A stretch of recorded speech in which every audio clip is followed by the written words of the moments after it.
ഞാൻ വന്നിരിക്കുന്നത് നമ്മൾ വാങ്ങിച്ച 10 മണി ചെടി നടുന്ന ഒരു വീഡിയോ ആയിട്ടാണ്. അത് ഞാൻ നിങ്ങളെ കാണിക്കാമെന്ന് പറഞ്ഞത്, പക്ഷേ ഞാൻ കാണിക്കാൻ വിട്ടുപോയി. ഇപ്പോൾ 1 മാസം കഴിഞ്ഞിരിക്കുന്നത് നട്ടിട്ട്. അപ്പോൾ ആദ്യമേ തന്നെ മണ്ണാണ് നമ്മൾ റെഡിയാക്കുന്നത്. ചാണകപ്പൊടി, കൊക്കോപ്പീറ്റ്, അതുപോലെ തന്നെ വേപ്പും പിണ്ണാക്ക് ഇതെല്ലാം കൂടി ഇട്ടിട്ട് നമ്മൾ നന്നായിട്ട് ആ മണ്ണിനെ മിക്സ് ചെയ്തെടുക്കുന്നുണ്ട്. പിന്നെ ഇതുപോലത്തെ ഒരു ട്രേ ആയിരുന്നുണ്ടായിരുന്നു. അപ്പോൾ എല്ലാം കൂടി ഒരുമിച്ച് നടാലോ വിചാരിച്ചിട്ട് ഇതുപോലത്തെ ഒരു ട്രേയിൽ വെച്ചു. അപ്പം മണ്ണ് പോയിരിക്കാൻ ഒരു പ്ലാസ്റ്റിക് കൂടും കൂടെ വെച്ച് കൊടുത്തിട്ടുണ്ട്. അതിനകത്തേക്ക് ഈ മണ്ണ് നിറച്ചതിന് ശേഷം ഒന്ന് വെള്ളം നനച്ചിട്ട് ഇതുപോലെ ഒടിച്ചാണ് കുത്തി കൊടുക്കുന്നത് കേട്ടോ.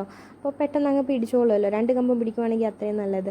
അപ്പോൾ നമ്മൾ അതുപോലെ അങ്ങ് കുത്തി കൊടുക്കുന്നുണ്ട്. എല്ലാത്തിൻ്റെ 3 സ്റ്റെം വീതം ഉണ്ടെങ്കിലും നമ്മൾ ഇതുപോലെ അങ്ങ് കുത്തി കൊടുത്തു കേട്ടോ. കാരണം നമുക്ക് ഒരുപാട് ക്ലിത്ത് നല്ല രീതിയിൽ വരികയാണെങ്കിൽ നല്ല ഭംഗിയായിരിക്കുമല്ലോ. അപ്പം 2 ദിവസം ഇത് വെള്ളത്തിൽ വെച്ചതിന് ശേഷമാണ് ഞാൻ ഇത് കുഴിച്ച് വെക്കുന്നതെങ്കിൽ പോലും വേര് വന്നിട്ടുണ്ടായിരുന്നു കേട്ടോ. ചെറിയ രീതിയിൽ വേര് വന്നിട്ടുണ്ടായിരുന്നേ. നല്ല ഭംഗിയുള്ള പൂക്കളാട്ടോ. അന്ന് ഞാൻ നട്ട ദിവസം 3-4 ചെടികളിൽ പൂക്കൾ ഉണ്ടായിട്ടുണ്ടായിരുന്നു. എല്ലാം നല്ല ഭംഗിയുള്ളത്. ഇത് കണ്ടില്ലേ, ഇതാട്ടോ ഞാൻ പറഞ്ഞില്ല വേര് വന്നു തുടങ്ങിയെന്ന്. ഇതൊക്കെ പെട്ടെന്ന് പിടിച്ചോളും. നമുക്കൊന്നും പോയില്ല കേട്ടോ. എല്ലാം നല്ല രീതിയിൽ തന്നെ കിട്ടി. ചൈനീസ് പോൾസ് ചെറുതായിട്ടൊരു ചീയലുണ്ടായിരുന്നു, പക്ഷേ കിട്ടിയ തണ്ടെല്ലാം കൂടെ ഞാൻ എടുത്ത് ഇതുപോലെ കുഴിച്ച് വെച്ചു. പക്ഷേ അതും നല്ല രീതിയിൽ തന്നെ വന്നിട്ടുണ്ട്. അപ്പോൾ വീഡിയോ ഇഷ്ടപ്പെട്ടാൽ ലൈക്ക്, ഷെയർ, സബ്സ്ക്രൈബ് ചെയ്യാൻ നിങ്ങൾ ആരും മറക്കണ്ട കേട്ടോ.